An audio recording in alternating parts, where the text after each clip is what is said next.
አንበሳ ባንክ እናመሰግናለን። ከዚህኞቹ ጋር ኪዳነ ማርያም ብርሃኔ አብራችሁ ቆይታ አድርጋለሁ። የአፍሪካን እግር ኳስ ኮንፌዴሬሽን የመሰረተች ሀገር የአፍሪካ ዋንጫን ለማዘጋጀት ከ50 ዓመት በላይ ማስቆጠሯ ተገቢ አይደለም ሲሉ የኢትዮጵያ እግር ኳስ ፌዴሬሽን ፕሬዝዳንት ኢሳያስ ጅራ ተናገሩ። ኢትዮጵያ የ2028ን የአፍሪካ ዋንጫ ለማስተናገድ በይፋ የጠየቀች ሲሆን ዛሬ ከካፍ ስራ አስፈጻሚ ኮሚቴ ስብሰባ በኋላ የሚያስተናግደው ሀገር የሚታወቅ ይሆናል። ታሪኳን ተጨማሪ እንደሚከተል አቀርበዋል። የኢትዮጵያ መንግስት የ2028ን የአፍሪካ ዋንጫ ለማዘጋጀት ጥያቄ ማቅረቡን የኢትዮጵያ እግር ኳስ ፌዴሬሽን ፕሬዝዳንት አቶ ኢሳያስ ጅራ አረጋገጡ። በእኛ በኩል ቢድ ዶክመንት አዘጋጅተናል። 29 አዘጋጀነውን ነው የምንጠቀመው። ዲክላሬሽን ኦፍ ኢንተረስት ወይም ፍላጎት የማዘጋጀት ፍላጎትን አስገብተናል።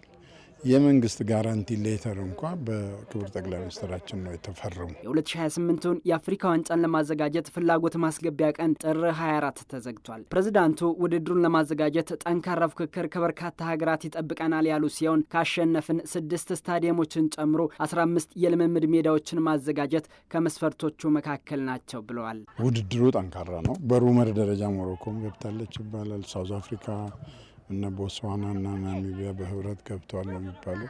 ግን በግልጽ የእኛም ብቻ ነው የምናውቀው። ቀጣይ ክራይቴሪያዎች ምንድን ናቸው? የሚሰሩ ነገሮች እነሱ በሚልኩት ዳይሬክሽን መሰረት የምንቀጥል ይሆናል። ኢቨን ሳይት ቪዚት ይመጣል። ዲፖዚት የሚደረግ ገንዘብም አለ። መሰረታዊው ነገር መጀመሪያ ማሸነፍ። ለማሸነፍ ደግሞ ቢያንስ የመጀመሪያ ግንባር ቀደሙን ጥያቄ መመለስ አለብን። 6 ስቴዲየም እና ሚኒመም 15 መለማመጃ ሜዳዎች ናቸው የሚያስፈልጉት።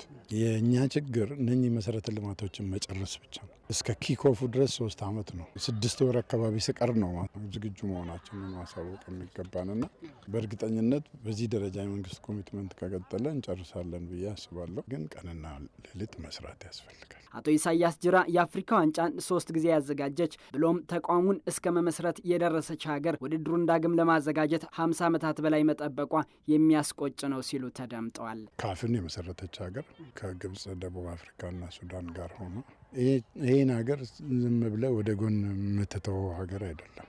የክብር ጉዳይ ነው። ከዛም ባሻገር ከ50 ዓመት በፊት ካፍን ያስተናገደች ብዙ የአፍሪካ ሀገራት ስቴዲየም ሳይኖራቸው የአፍሪካ ዋንጫን ስታስተናግድ የነበረች ከነጻነት ጋር ችግር ውስጥ የነበሩት ሀገራት የአፍሪካ ሀገራት ብዙ በነበሩበት ጊዜ ኢትዮጵያ አፍኮንን ሆስት ታደርግ ነበር ከአንድም 3 ጊዜ። ስለዚህ የመጨረሻውን አፍኮን ኢትዮጵያ ካዘጋጀች 50 ዓመት አልፎታል። ስለዚህ ሀገር ነው የምናወራው። ይገባናልም ብለን የምንከራከረውም ለዚህ። የአፍሪካ እግር ኳስ ኮንፌዴሬሽን ካፍ ውድድሩን በየ4 ዓመቱ ከ2028 ጀምሮ የሚያከናውን ሲሆን ይህን ውድድር አዘጋጅ ሀገር ለመምረጥ በመመዘኛ መስፈርቶቹ የሜዳና ተያያዥ የመስተንግዶ መሰረተ ልማቶችን፣ የመንግስትን ቁርጠኝነት፣ በውድድሩ ገቢ ማመንጨት አቅምን፣ ጸጥታና ደህንነትን ግምት ውስጥ በማስገባት አሸናፊውን ይለያል።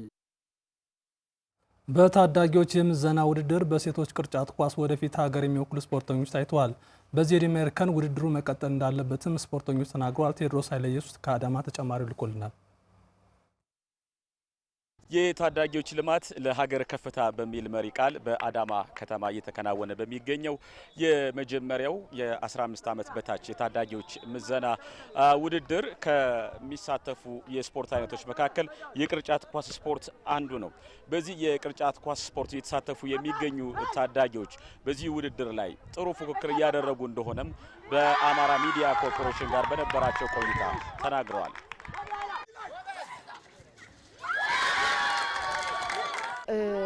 የመጀመሪያ ጊዜያችን ነው።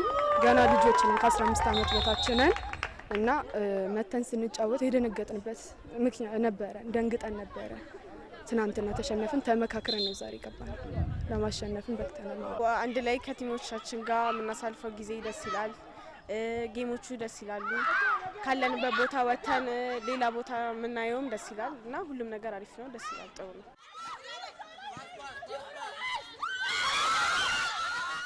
በዚሁ የስፖርት ዘርፍ እየተሳተፉ የሚገኙ ታዳጊዎች በተለይም ለመጀመሪያ ጊዜ በዚህ የዕድሜ ክልል ውድድሮች መከናወናቸው ለቀጣይ የስፖርት ሕይወታቸው ትልቅ ፋይዳ እንዳለውም ከአሚኮ ጋር በነበራቸው ቆይታ ተናግረዋል።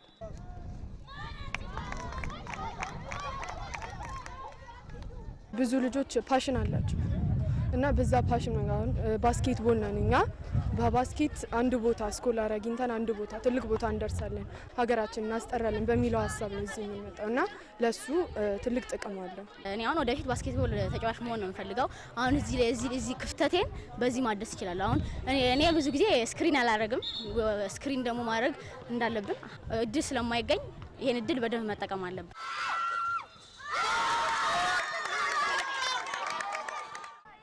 በዚሁ የታዳጊዎች የምዘና ውድድር በአሰልጣኝነት እየተሳተፉ የሚገኙ አሰልጣኞችም በውድድሩ ላይ የተሻለ ተሰጥኦ ማየታቸውን ለአማራ ሚዲያ ኮርፖሬሽን ተናግረዋል።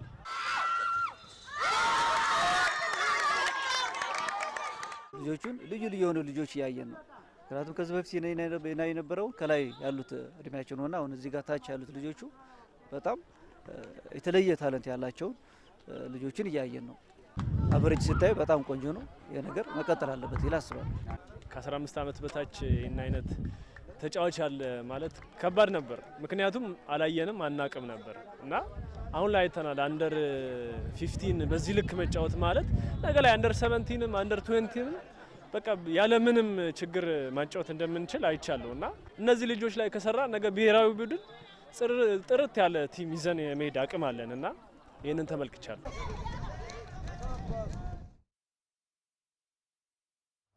የባህር ዳር ከነማ ሴቶች እግር ኳስ ክለብ በሁለተኛው ዙር ተፎካካሪ ለመሆን ዝግጅት ማድረጋቸውን አሰልጣኙ ገለጹ። በመጀመሪያው ዙር የነበሩ ክፍተቶችን ለማረም በቂ ዝግጅት ማድረጋቸውን የክለቡ አሰልጣኝ እንዳወቀ አጥናፉ ተናግረዋል። ዳናይሳ ተጨማሪ አላት።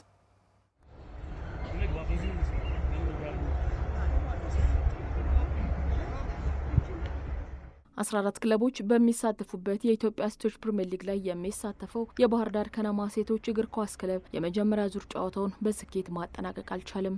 በሊጉ የአጋማሹ የ13 ሳምንታት ጨዋታዎችም በ9 ተሸንፏል። 10 ነጥብ ሰብስቦ 10ኛ ደረጃን ይዞ አጠናቋል። የመጨረሻ 2 ተከታታይ ጨዋታዎችን ማሸነፉ ለጊዜውም ቢሆን ከወራጅ ወጥቶ የመጀመሪያ ዙሩን እንዳጠናቀቅ ማድረጉ ይታወሳል። ክለቡን ወደ ውጤታማነት ለመመለስ በማሰብም አዲስ አሰልጣኝ ቀጥሮ የሁለተኛ ዙር ዝግጅቱ ጀምሯል። አሰልጣኝ እንዳወቀ አጥናፉን ቡድኑን እንደ አዲስ ከተረከቡም በኋላ ውድድሩ በሚካሄድበት አዲስ አበባ ላይ ዝግጅታቸውን አጠናክረው መቀጠላቸውን ገልጸዋል። ጥር 15 ከ16 ጀምረን እስከ 28 ድረስ በቀን 2 ጠዋትም ከሰዓትም እየሰራን በቀን 2 ቀን ትናንት ከዛሬ ጀምረን ደግሞ በቀን 1 ጊዜ እየሰራን ዝግጅታችን አሁንም አጠናክረን እየቀጠልን ያለ ነው። ባሉት ክፍተቶቻችንና ትንሽ የፊትነስ ስራዎችንና የኮኦርዲኔሽን ስራዎችን ለመስራት ብዙ ጥረት እያደረግን ያለ ነው። ባለው ዝግጅታችን አሁን ጥሩ ነው ብዬ አስባለሁ። በክለቡ ውስጥ ባለው የስብስብ ጥበት ምክንያት በመጀመሪያው ዙር ላይ ጉዳት የነበሩ ተጫዋቾችን ለመተካት ወደ ዝውውር ገበያ ቢወጡም የሚፈልጉትን ተጫዋች ማግኘት መቸገራቸውንም አሰልጣኙ ገልጿል። ካሉት ከስኳዱ አኳያ ክለቡ አሁን ስቀላቀላቸው 2 ልጆች በጉዳት ከነበሩት ከአንደኛው ዙር ላይ 2 ተጫዋቾች ይጎላሉ። በነበሩት ክፍተታችን ለመሙላት 3 ልጆችም አዲስ ልጆችን ለመሙላት ፈልገን በአሁኑ ሰዓት የዝውውር መስኮቱም አስቸጋሪ ስለሆነ ልጆችን እንደፈለግን ማግኘት አልቻለን። 3 ልጅ አዲስ ልጆች መጨመር ፈልገን ነበረ። ከነሱ ውስጥም አንድ ተጫዋች ነው በገበያው ላይ ያገኘን። እሷንም ወደ ክለባችን ጨምረን አብረን እየተዘጋጀን ያለ ነው። በመጀመሪያ ዙር ውድድር ላይ ብዙ ግብ ከተቆጠረባቸው 4 ክለቦች መካከል አንዱ የሆነው የባህር ዳር ከነማ ሴቶች እግር ኳስ ክለብ ይህንን አሻሽሎ በደረጃው አጋማሽ ማጠናቀቅ ደግሞ የውድድር ዓመቱ የመጨረሻ እቅዳቸው መሆኑንም አሰልጣኝ እንዳወቀ አጥናፉ ገልጿል። እንደ ኮቺንግ ስታፍ ያቀርነው እቅድ አለ። ቲሙ አሁን ያለበት ደረጃ 10ኛ ቢሆንም በዚህ ዓመት ሁለተኛው ዙር ላይ ግን ከወገብ በላይ ሆኖ ለማጠናቀቅ ነው የዘንድሮ እቅዳችን የኛ።